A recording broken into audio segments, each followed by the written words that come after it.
In the name of the Father, the Son, and the Holy Spirit, one God, Amen. So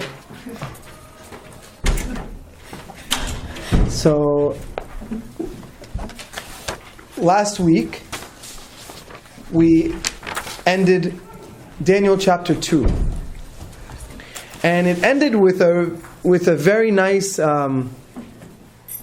little twist. If you notice, there's a lot of things that are happening, and one of the things is the end of... Does anybody remember what happened at the end of chapter 2? He gets promoted. Okay. So Daniel gets promoted, but what happened with as far as the king? He was impressed by his invitation, and he glorified him by saying that you are truly the messenger, the God of gods. Very good. So he in verse 46 it says, "Then King Nebuchadnezzar fell on his face and worshipped Daniel, and commanded sacrifices and drink offerings to be made to him. The king answered and said to Daniel, 'Truly your God, he is the God of gods and the Lord of kings, who reveals mysteries, for you are able to reveal this mystery.' Then King Nebuchadnezzar exalted Daniel and gave him many great gifts. He set him over the whole province of Babylon, and over all the wise men of Babylon. Daniel also petitioned the king, and he set Shadrach, Meshach, and Abednego over the affairs of the province of Babylon, but Daniel was in the king's palace." So that's how it ended. What's the state of the king at this point? Before we get started, where is he mentally? He admit God of Daniel as God of gods. Okay. King of kings.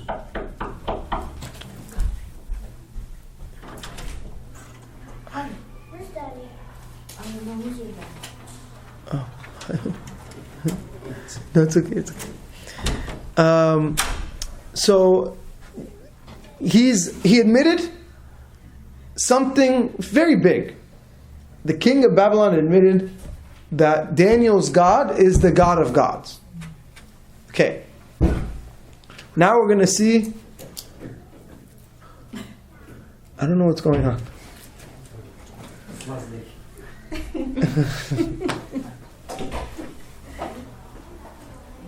Now we're going to see a little bit of a shift. And this is a good reminder for us to see sometimes we're on a spiritual high, right? Many of us sometimes hit a spiritual high. Especially, it's Lent. So your body, your body, when you're fasting, you're putting your physical needs to the side so that your spiritual needs are taken care of, right? And then especially during, not next week, the week after is Holy Week, like the amount of time spent at church is obviously more than any other day, any other time. So basically we reach like a high. I look at this story as the king reaching his spiritual high. But we see how that lasts. Yeah. And as long as he admitted that Daniel's God is the God of gods, why didn't he worship him? So we talked about it last week. Mm-hmm. He says, so it says, "Then Nebuchadnezzar fell on his face and worshipped Daniel, and commanded sacrifices and drink offerings made to him." So he did get on his face and worship him. The way I look at it is that he didn't know. Like he knows that Daniel's God, because he says it. He knows that Daniel's God is the God of God. But he also looked at Daniel like something special. Kind of like when we greet any messenger of God, like when we see a bishop or the Pope, we you do a matanya. You know why? It's not like you're worshiping him.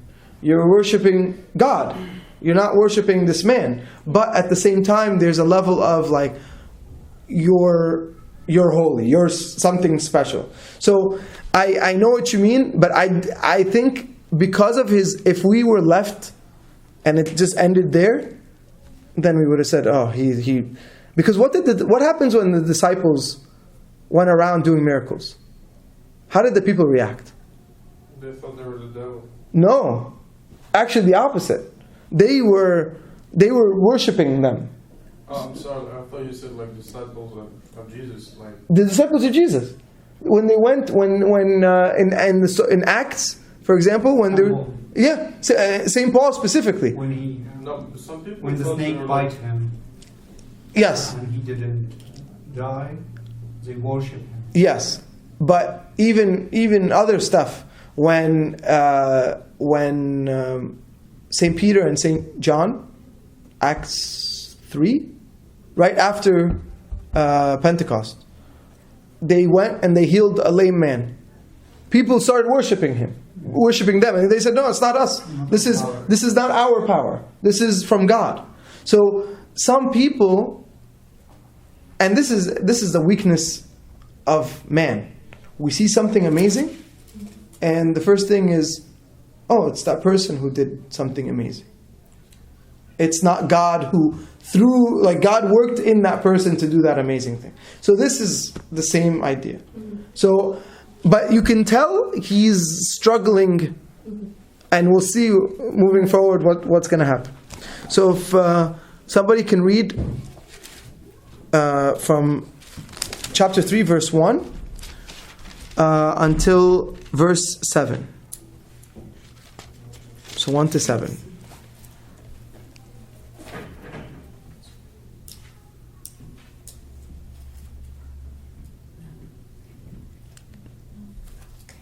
You want to read? Go ahead. In his 18th year, King Nebuchadnezzar made a golden image. Its height was 60 cubits and its width 6 cubits. And he set it up in the plain of Dura in the province of Babylon. Then Nebuchadnezzar sent to gather together the high officials, the commanders, the governors, the rulers, and all those in authority, along with all the rulers of the provinces, to come to the dedication of the image King Nebuchadnezzar set up. So the governors, the high officials, the leaders, the great rulers, all those in authority who ruled the provinces came to the dedication of the image King Nebuchadnezzar set up, and they stood before the image Nebuchadnezzar made. Then the herald cried out in a loud voice, "To you it is commanded, O peoples and tribes and languages, that in what hour you hear the sound of the trumpet, the pipe, the harp, the four-stringed instrument, the psaltery, the symphony, and every kind of music, you shall fall down and worship the golden image King Nebuchadnezzar set up. But whoever does not fall down and worship shall be cast into the burning fiery furnace." So at the time when all the peoples heard the sound of the trumpet, the pipe, the harp, the four-stringed instrument, the psaltery, the symphony, and every kind of music, all the peoples, tribes, and languages fell down and worshipped the golden image King Nebuchadnezzar set up. Okay. So you see a complete 180 of what happened, right? It's what just happened. He just said, Daniel, your God is the God of gods. This is amazing. Truly your God, He is the God of gods, the Lord of kings, who reveals mysteries. For you are able to reveal this mystery. He's something special. But just like Marcel said, you can tell there's a little bit of confusion. There's a little bit of what's going on. 16 years also passed, too. 16 years passed. And that was my next point. Time passes, but what happens? Time passes, what happens? What happened when he did this? When he believed? Or when he said God? What do you think happened to the people around? This is the most powerful person. He made a statement. What do you think happened to the people? When what happened, yeah? So when he made that... When he made the statue? Or when he... No, before the statue. Before? When he made that statement. But Daniel's God. That God. So, like, how do you think the people reacted? But the people could have not heard him. No, but I'm saying this was a public thing, because even Daniel became the right hand man, and they were known as, he was a Jew. He was they were in slavery. Maybe he was afraid he would be not powerless, but like someone else is more powerful. And that's where, like, it's amazing to see what time can do. Many times we can reach a spiritual high. You can be close to God at some point in our lives. Christianity is experiential. It's not just a bunch of facts. It's not information. It's not, hey, read this, now you're a Christian. No, we don't have that. Christianity is all about experience. And the Orthodox Church sets that up. It helps us with the experience. So the church, as its mother, helps us. So that's why we have all the sacraments in the church. Because we're experiencing God. Experiencing God. But then also, we have the experience of God through prayer, through this connection. So many times we can hit a high, and like I said, during Holy Week and during Lent, we might hit that high where you're constantly thinking, like you said in the beginning, I'm setting these goals, I'm going to read this, I'm going to do this, I'm going to cut certain things out of my life during this time. I'm focused. But then our faith could become shaky. In the idea of Nebuchadnezzar here, this guy was a powerful guy. He wasn't like some regular guy. He's the king of Babylon. This is a big deal. So now you see something with this big deal. What happens? He decided out of nowhere to build a statue. Right? He wants his people to follow the image of God. Yeah, they wanted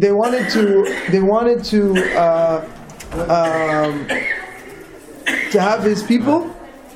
How are you? So he wanted his people to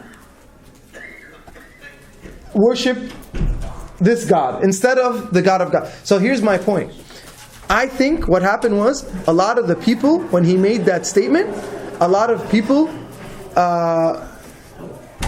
left. Right? A lot of people might have started believing in Daniel's God, our God.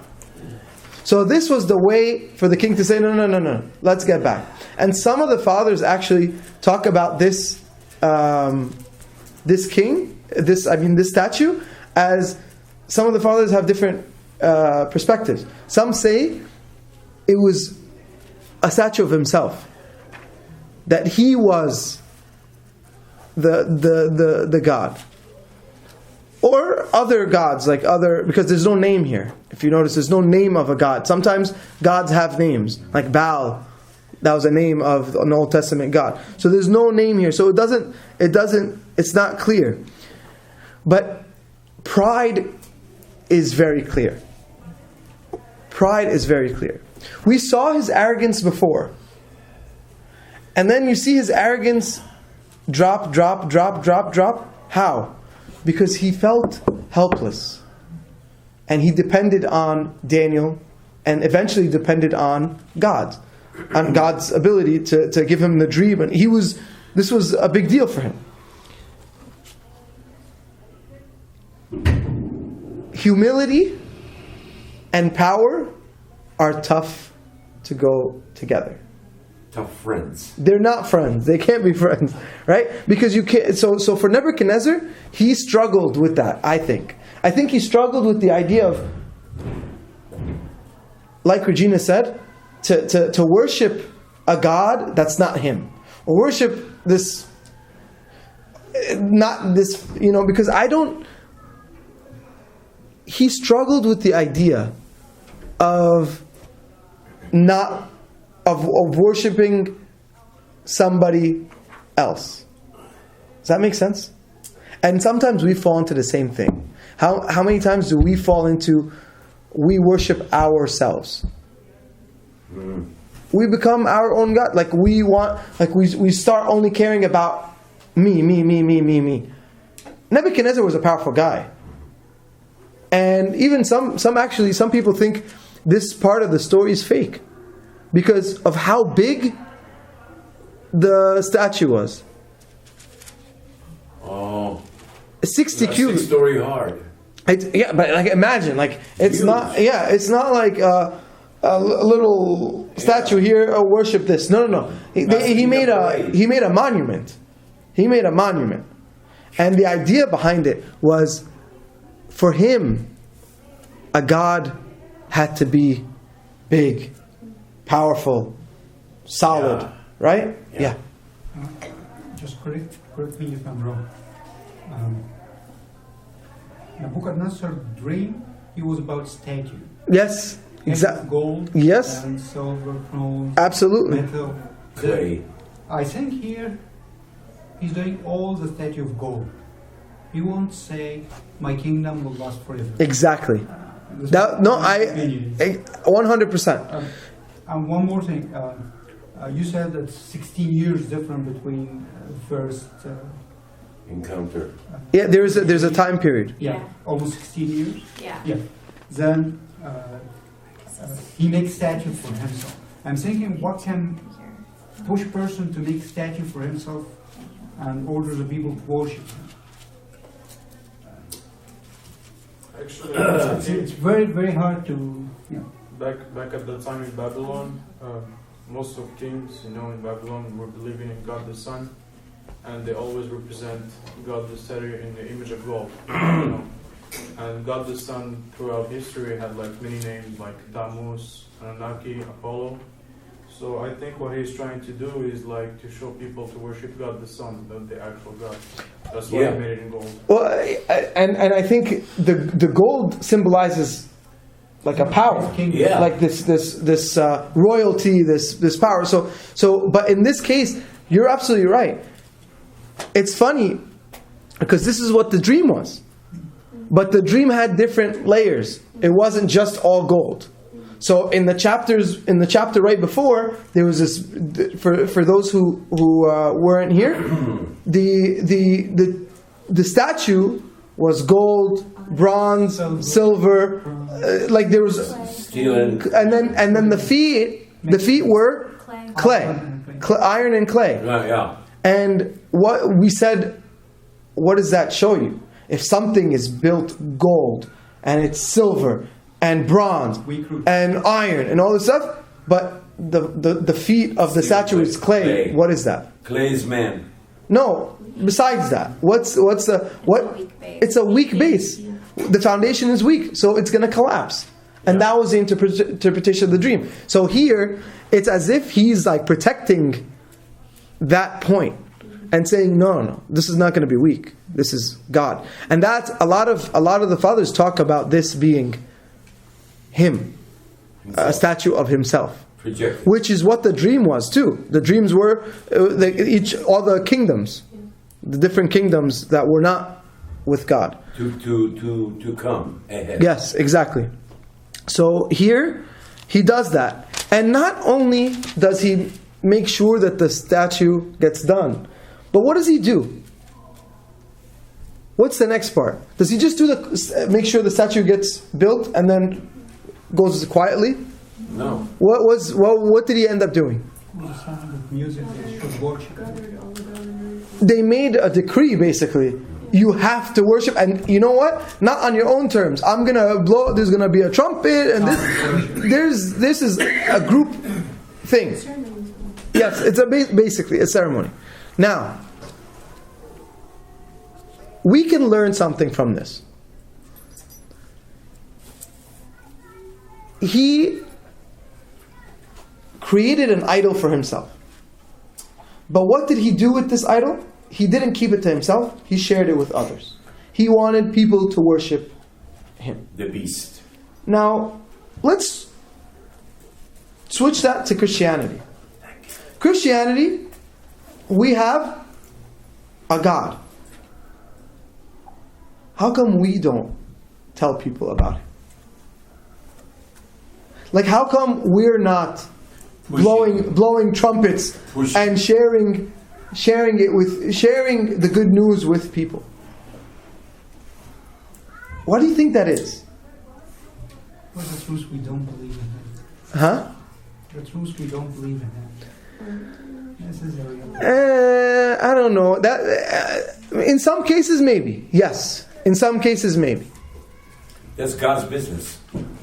What He does with His Christianity, because Jesus says, "No one comes to me unless the Father." Sure, but He also told the disciples, "Go and preach to Jerusalem, Samaria, all Judea, all to the ends of the world." Here, Nebuchadnezzar is doing that. It's not part of the Ten Commandments because he's making himself like an idol. No, but I'm switching. So in this case, Nebuchadnezzar goes out of his way, make sure everybody knows that there's this huge statue, and the statue is physically projecting himself. It's big. Now, he's telling people. The way I looked at this when I was reading, how come our God? Yes, He's not a physical statue, but how come we hesitate to tell people about our God? And our God is not in one location. He's omnipresent. He's omnipotent. He's like, this is a statue. This is one statue. So are you asking about telling, or are you asking about forcing people to do it? Because like he's forcing people. But okay, we'll get into the force. So no, you can't force. No. Christianity is not. It's not forcing, because it's not a set of rules. This king is running a set of rules, right? He's established a set of rules. So in that same concept, these rules, I'm the king, I can establish rules. If he gave a punishment to those who don't do it. If you don't follow, you hit the furnace. Right. But what I'm saying is, we don't even share it. So you're right. I'm not talking about the forcing part. So it's different. But I'm saying there is something special. In going around and telling people, "Hey, I'm Christian. You know about my God," and there's no other God. We don't like that. Christianity is not exactly. So no. Show it's not a religion. Example, for instance. But God doesn't tell us to just be an example. So it's okay to speak about our faith. It's okay to speak, but it's how you do it. It's how you do it. It's not about forcing, obviously, and it's not about force feeding. It's not. No. I'm not saying go and knock on people's doors and tell. No. But I'm saying, what I'm saying is. Why not? No. Yeah. Go ahead. I'm very sorry. Sure. There's something related to our culture as an Egyptian Coptic Orthodox, because we grown up and Muslim community doesn't allow us to talk about Jesus Christ. But sometimes we need to do. It's not all the times. We can knock the door. I agree with you. Not force the people, but we love him and we feel happy with him. I agree. We should share it. I agree. Like, what happens when you see? Sorry, 1 second, Jacob. What happens when you see a post on Facebook that you like? You share it or like it. The first thing you do, you like it. Then, if you really, really like it, you'll share it. But I don't tag my friends, for instance. So I share it. They're welcome to read it. But you share it. Take it or ignore it. But you share it in a public setting. I'm sharing it. I'm never denying it. But my point is, sometimes we hold back what we believe in, and we see people like Nebuchadnezzar and others like him that don't hold back what they believe in. And that's my point. Obviously, this is a little different because of the forcing thing. You're absolutely right. I'm not comparing the two. If somebody doesn't come to church, we don't say, "Oh, you're going to go into a fiery furnace." Like, that's not the point. The point is, why not share Christ's love with us? He didn't die on the cross so that we can stay quiet. He didn't die on the cross just for me, just for the people in this room, just for the people who come to church. He died on the cross for every single person alive. So I think that we have to just step out of our comfort level sometimes. How do we share? How do we share? So there's many different ways. Mm-hmm. Sharing can be one of those things where, as Christians, we are called to see Christ in every aspect. Okay? So let's, for example, somebody comes and tells you about a problem that they're having. No religion involved. Just a problem that they're having at home or at work or school, whatever. But you know, you have the medicine because you went through some problems and you knew what got you out or who got you out. The cure. The cure. So evangelism is just one beggar telling another beggar where to find food. So we just point. We point towards God. And once you experience God, you're going to want to share that experience with others. Yeah. So, I actually love evangelism because of my history. We used to go out like knocking on doors and meeting people on the street, and that's my personality. I don't mind doing that. I would say the challenge that I'm facing right now in terms of sharing, especially with people that I don't even know, is I shamefully admit sometimes I don't want to offend them because here in California you just run across so many people that believe so many things and people that have been involved in churches that have been hurt. There's so many people that experience church hurt and different things that happen. Absolutely.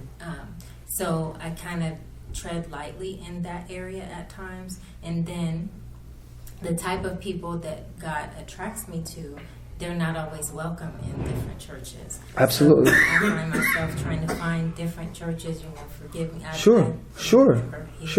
But some of those people may not be welcome here. But the point is, from the very start, you just said, I feel comfortable doing X. I think we struggle. And a lot of it's cultural. But I mean, I have no excuse when it comes to cultural. I never lived a day in a Muslim country. So it doesn't, for me, what's my excuse? This is more like I'm talking to myself. So like my point is,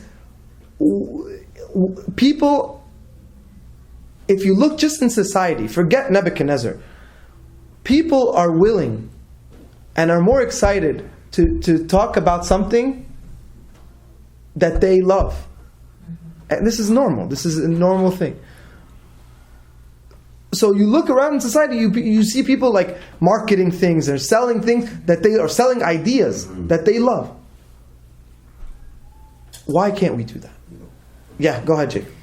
Okay, the way to evangelize is for people just to look at you, look at your behavior, look at your kindness and forgiveness and acceptance and everything else. So you don't need to say a word; they just observe. But I agree with you. That's very important. Yeah. But it can't just be that, because, for example, there's people in other religions, other faiths that are very good people, like very good people. Yeah. So I'm not like. So if you're looking at them and they're very nice and they're very caring and they're asking about you, but they don't believe in God, that's not evangelism. Yeah. So we have to be careful in that aspect as well. Okay? So, yes, Jacob. No, it's okay. As far as Nebuchadnezzar projecting himself with this gold thing and putting people a subject under it and all that, our Christianity is not that way. And of course not. Yeah. I didn't mean that part. Yeah, when Peter and John were walking around and they were prophets, they were evangelizing, yes. And who is that teacher? Abigail, the Paul's teacher, Gamaliel. Gamaliel told them, he says, if these are the people of God, there's nothing we can do to stop it. Yeah. So just back off and watch, because if they're not from God, they'll crumble. Absolutely. Just like Nebuchadnezzar, just like everybody else.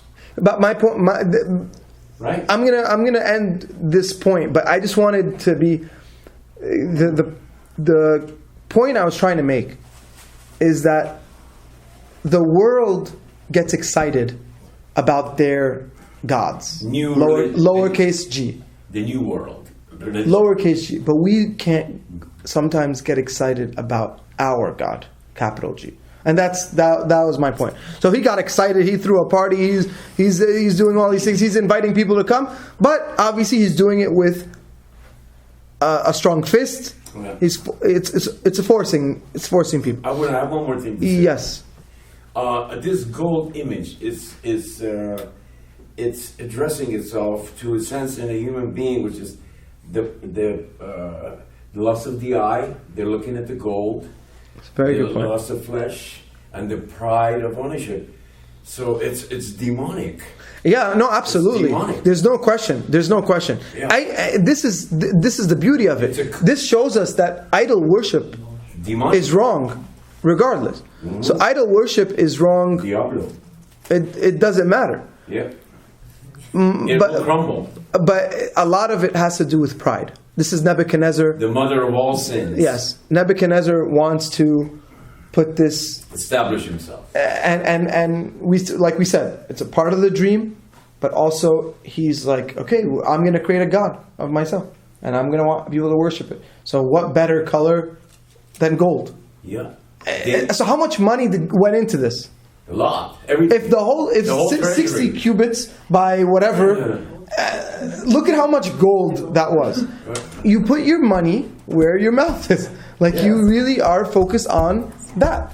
Yeah. So that continued all the way to Caesar. Sure. Even to either you worship Caesar or you worship your God. Yes. I mean, they were killing Christians for same thing, same program, absolutely, same demonic behind the scenes. Absolutely.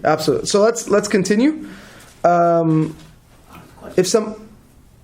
Somebody had a question? I want him to ask questions. Him. No, but let's continue. When he has a question, he'll ask a question. He will ask questions.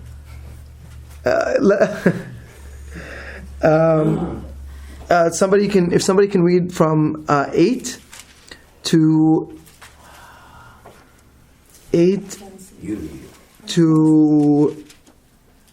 18.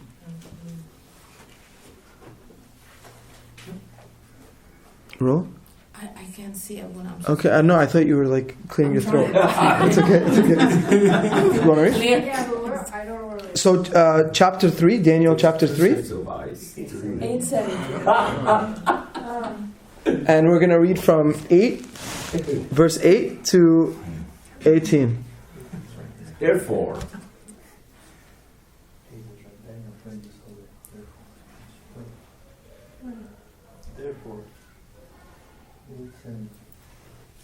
So chapter 3, verse 8. Okay. Therefore, at that time, certain Chaldeans came forward and accused the Jews. They spoke and said to King Nebuchadnezzar, O king, live forever. You, O king, have made a decree that everyone who hears the sound of the horn, flute, harp, lyre, and psaltery, and symphony with all kinds of music shall fall down and worship the gold image. And whoever does not fall down and worship shall be cast into the midst of a burning fiery furnace. There are certain Jews whom you have set over the affairs of the province of Babylon, Shadrach, Meshach, and Abednego. These men, O king, have not paid due regard to you. They do not serve your gods or worship the gold image which you have set up. Then Nebuchadnezzar, in rage and fury, gave the command to bring Shadrach, Meshach, and Abednego. So they brought these men before the king. Nebuchadnezzar spoke, saying to them, Is it true, Shadrach, Meshach, and Abednego, that you do not serve my gods or worship the gold image which I set up? Now, if you are ready at the time you hear the sound of the horn, flute, harp, lyre, and psaltery, and symphony with all kinds of music, you will fall down and worship the image which I have made. Good. But if you do not worship, you shall be cast immediately into the midst of a burning fiery furnace. And who is the God who will deliver you from my hands? Shadrach, Meshach, and Abednego answered and said to the king, O Nebuchadnezzar, we have no need to answer you in this matter. If that is the case, our God whom we serve is able to deliver us from burning fiery furnace, and he will deliver us from your hand, O king. But if not, let it be known to you, O king, that we do not serve your gods, nor will we worship the gold image which you have set up. It's amazing. It's like we might hear the story a lot, but this part is just amazing. First of all, what rank did these guys have now? These three friends, Shadrach, Meshach, and Abednego. They were in charge of the affairs of Babylon because of previously what happened. So these guys are like, they went from slaves, and now they're higher up. Overseers. They're overseers of certain things, right? Now, some people went and told the king, hey, those three guys over here, they don't want to worship. They're not with the program. They're not going to worship. How does he know? How did they know that? Because the trumpet didn't, it's not like it happened already. How did he know that they didn't want to? They're Daniel's friends, and they know Daniel's God. No. They've seen him in the window praying. but here, it's how did these guys know? Because they knew Daniel. They knew Daniel, okay. But they didn't bring up Daniel. If you notice, they just talked about the king. They talked about these three guys.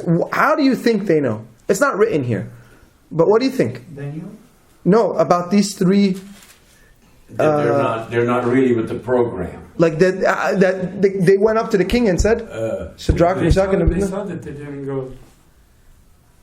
No, there's nothing. What do you mean?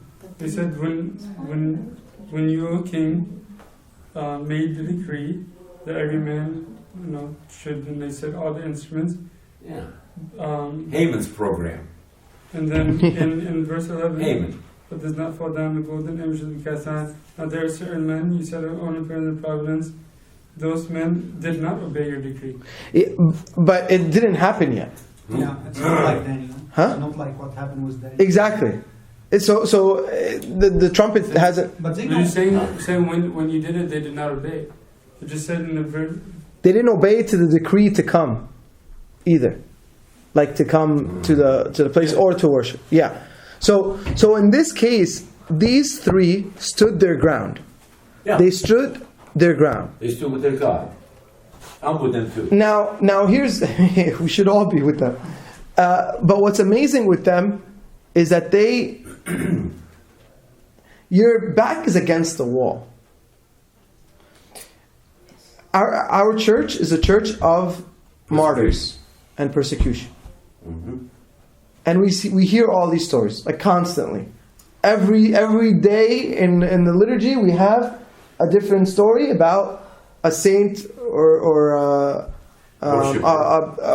believer. Somebody who fought the good fight, was martyred for this purpose. This is an example of martyrdom.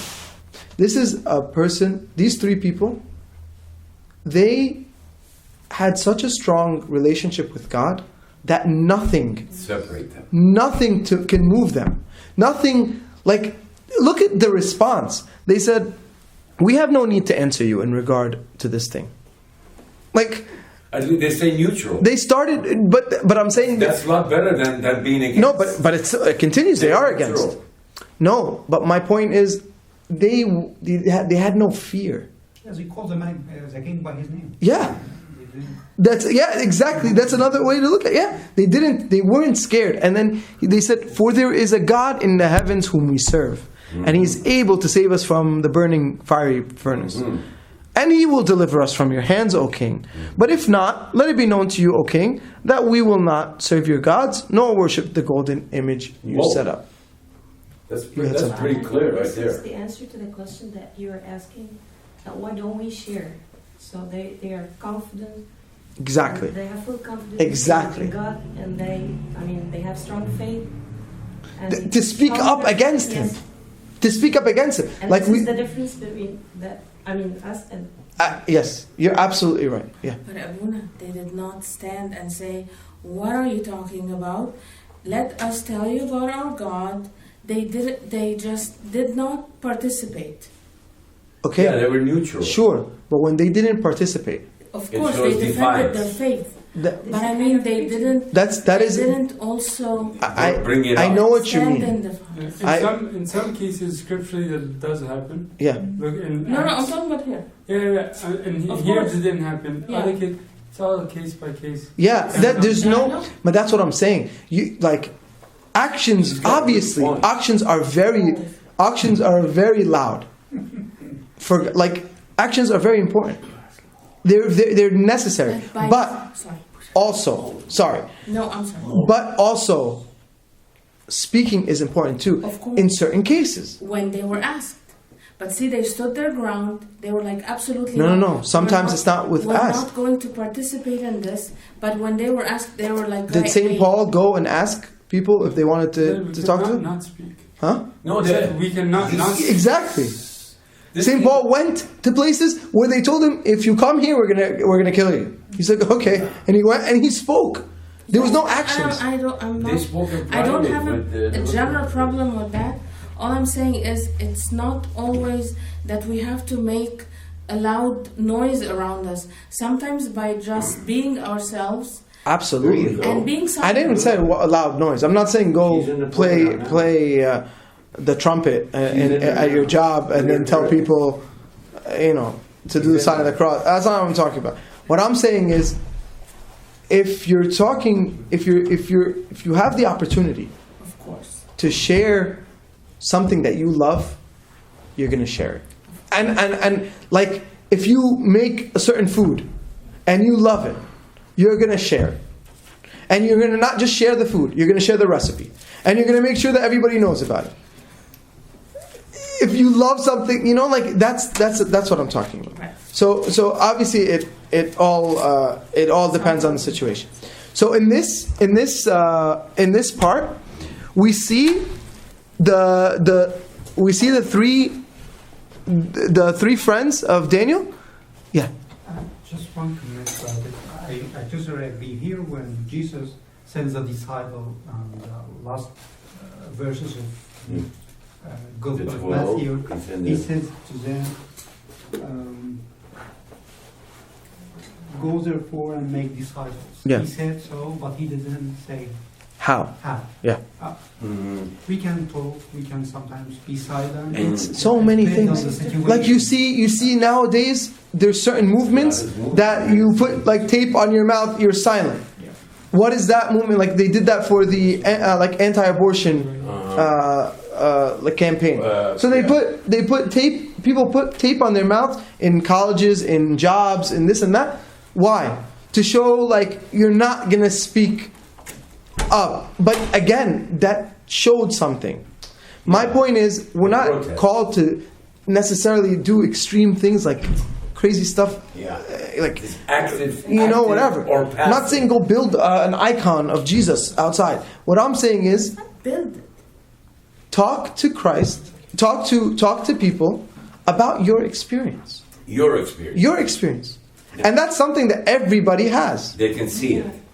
And I think everyone that God is dealing with everyone individually. Absolutely. And There you go. everyone is gifted with a certain Special Absolutely. gift. So he has his own way to show it. So not all of us are the same. Absolutely. So No. And that's what I'm saying. The God's command to us isn't go talk to everybody you see. not everybody can. No, it's not. It's The go parable- make disciples. Go share the good news. The parable of the night. Share it. You can share it now, however. But I'm just saying you can't. This is the final point I'm going to say about this part. We could talk afterwards, but it's not. The reason why I want to make sure that it's not saying only actions. Evangelism is not just actions. In certain cases, yes. In certain cases, I'm going to see your actions and I'm going to be like, I'm going to question like, wait, why is Rolla doing this? And then I'll ask. And then you answer. That's a great, but certain people, you're going to need to talk to them. So everybody's different. My point is, if we love God that much, we're going to look at a situation and see how am I going to enter this situation. So this situation, you know what? I'm not going to speak to them. If I open my mouth with them, they're going to react negatively. So I'm not going to open my mouth. That's fine. So then I'm going to love them like I'm going to be Christ to them. Right, exactly. So you're absolutely right. But I just wanted to clear that point. What about the parable of the light on the stand? He goes, you put the light to shine, not put it under the bed. Exactly. So there. Yeah. What did you mean when you said we're a church with persecution? You know. So our church, a very good question. Our church, ever since Christ, has been a church of persecution. Meaning, since Jesus was born. Like even, exactly. Once he was born, the kids, the king wanted to kill anybody that's under 2. The king what I mean is, there's always going to be attacks. Yeah, by the enemy. And that attack can come in various forms. Mm-hmm. So, for example, we see Christ said in the Sermon on the Mount, he said, "Blessed are you when they persecute you and revile you and say all kinds of evil against you falsely for my sake. Rejoice and be exceedingly glad. Yeah. For great is your reward in heaven." So the point is, he's saying you will be, regardless of how, you know what? You will and be. I'll tell you, you will be. And you know what somebody once told me? And it's very true. If you in your own life don't face persecution, then you're not Christian. And not persecution as in like death. Yeah. Make fun of you. If any type of, exactly. Yeah. If you don't face any persecution, you're not Christian. You're not actually walking in the right way. You're not doing your part in your connection to Christ, because Christ said it's going to happen. So and then, for example, and we'll end with this. This story here reminds me of the martyrs of Libya. Me too. Because the martyrs of Libya, everybody heard of the martyrs of Libya? Everybody know the story or no? It happened, I think, 2 years ago now. Does anybody know? Did you hear the story? What's that story? So I'll tell you. So there was a couple years ago. Oh. You know ISIS and the Coptic yes. Christian men. Yes. So they were Coptic. So there was. Yes. So let me just share a little bit of that story. There was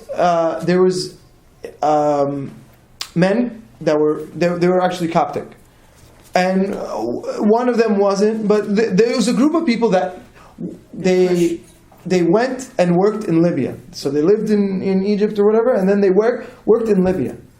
So without missionaries? No. They worked there. That was their job. Financially, they'd work there for a period of time, go back to Egypt. But civilian. Yes. They're on visas. They're on visas. They're working there, and then all of a sudden,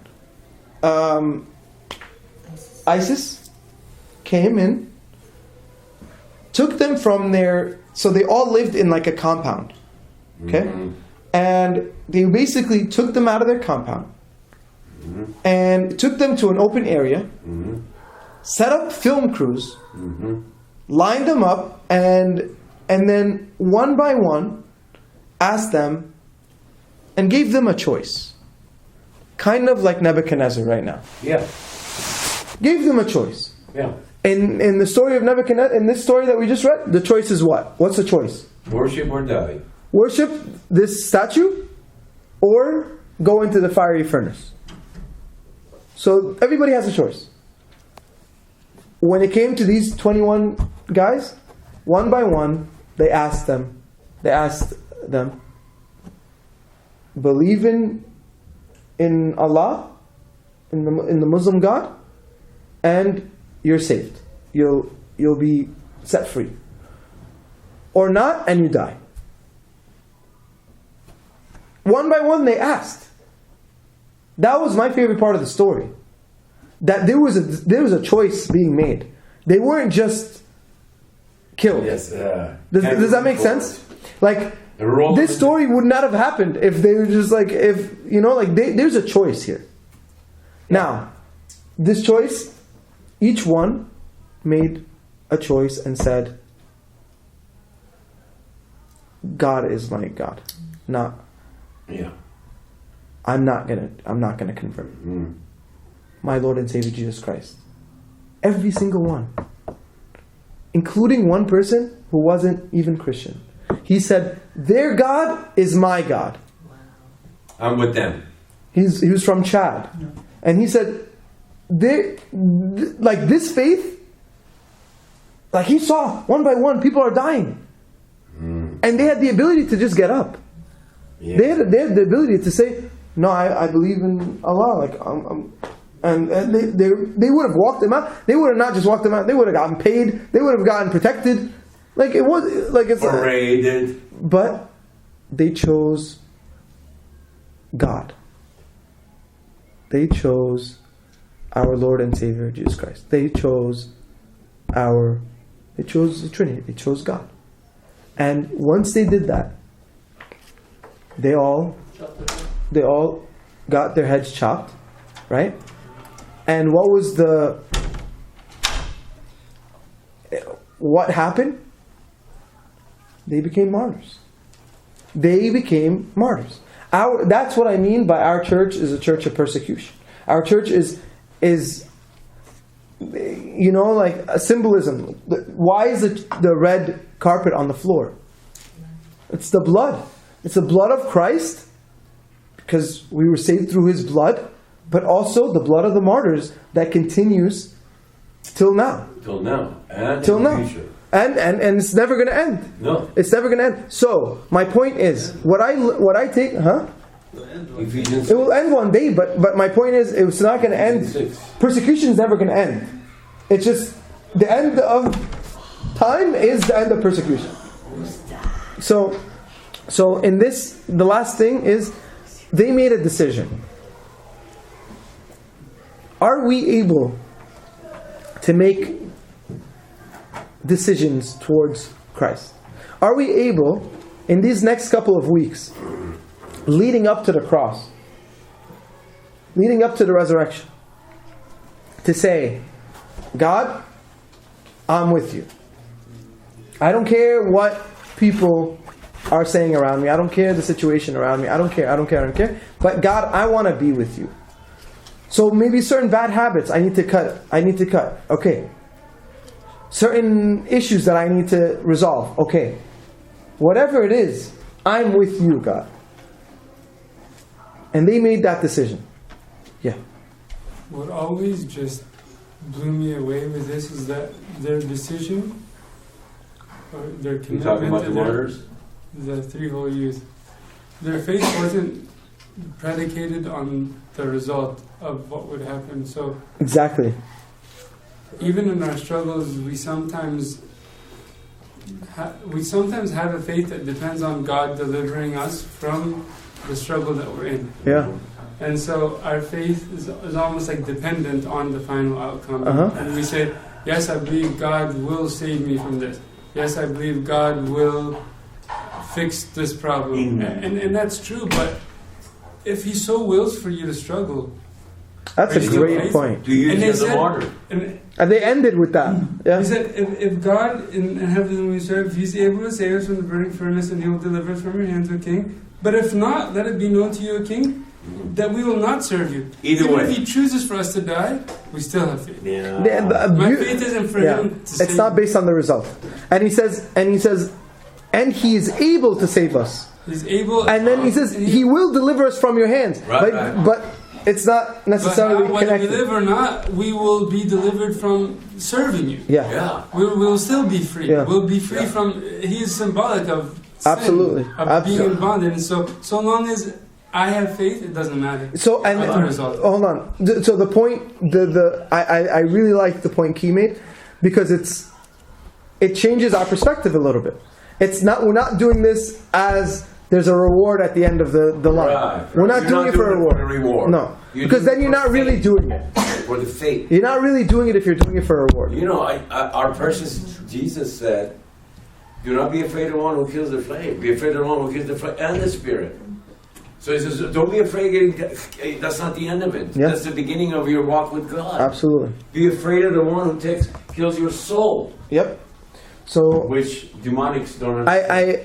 So the last, I really hope that these next couple of weeks we can figure out what is stopping us from connecting with God. What is it?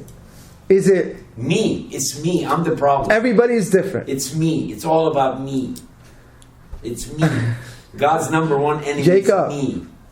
I think if we really do like an evaluation on ourselves, we'll find out and we'll be able to have an answer. And God willing, when we come back after a couple of weeks, we can really feel that, you know what, I can be strong. And we'll see what happens to them in the fiery furnace. But the idea is that they're not scared.